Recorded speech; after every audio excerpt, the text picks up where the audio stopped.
Welcome to the Mediabox. George Foulkes here from the Committee on Culture, Science, Education and Media to talk about sport, the Football World Cup, Qatar and labour rights. Concern here and elsewhere when Qatar was awarded the World Cup. Are you still concerned about the situation there, or has there been positive change? Well, the interesting thing is that there has been a great improvement, but there's still a lot more to be done.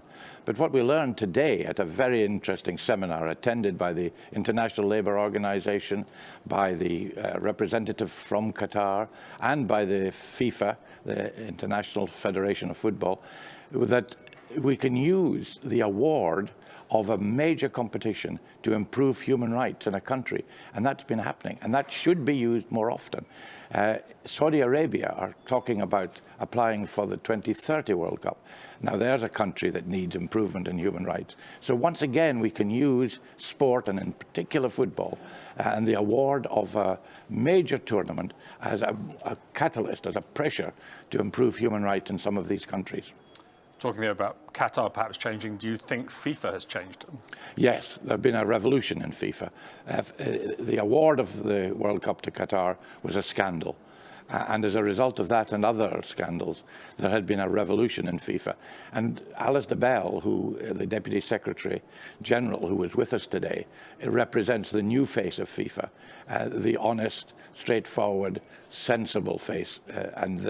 He is now moving the organisation forward with the support of Gianni Infantino to make sure that FIFA can be a force for good. There's still need for improvement. There's still a lot more needs to be done, just as there are in relation to human rights in Qatar and elsewhere. But they're moving in the right direction now. Seemed like some of the evidence that came out in that committee was that, yes, Qatar has changed, but in a way some of it's maybe window dressing. A lot of these legislative reforms have happened in name only. Yes, I think there is more to be done. There was clearly evidence given today by the ILO and by representatives of the trade unions that there have been improvements, that workers are getting paid properly, the safety conditions have improved, but they need to be established. And they're moving from the construction sector into the hospitality sector, so that when visitors go to Qatar for the World Cup, the people who are working and serving them in the hotels are going to be properly paid and have decent conditions as well. So we need to keep the pressure on, and we need to make it absolutely clear that if they don't maintain and continue these improvements, they'll never get another for sporting event. Human rights and these sporting events, the debate has maybe changed a bit. It used to be perhaps we mustn't give a sporting event to this country because of its human rights record. Now we're kind of saying that football in particular perhaps can be used as a vehicle for change. We should give events to countries because they've got poor human rights. Yeah, it's a vehicle. It's a way in which you can use. It's a mechanism for improving human rights in some of these countries is the award of sporting events.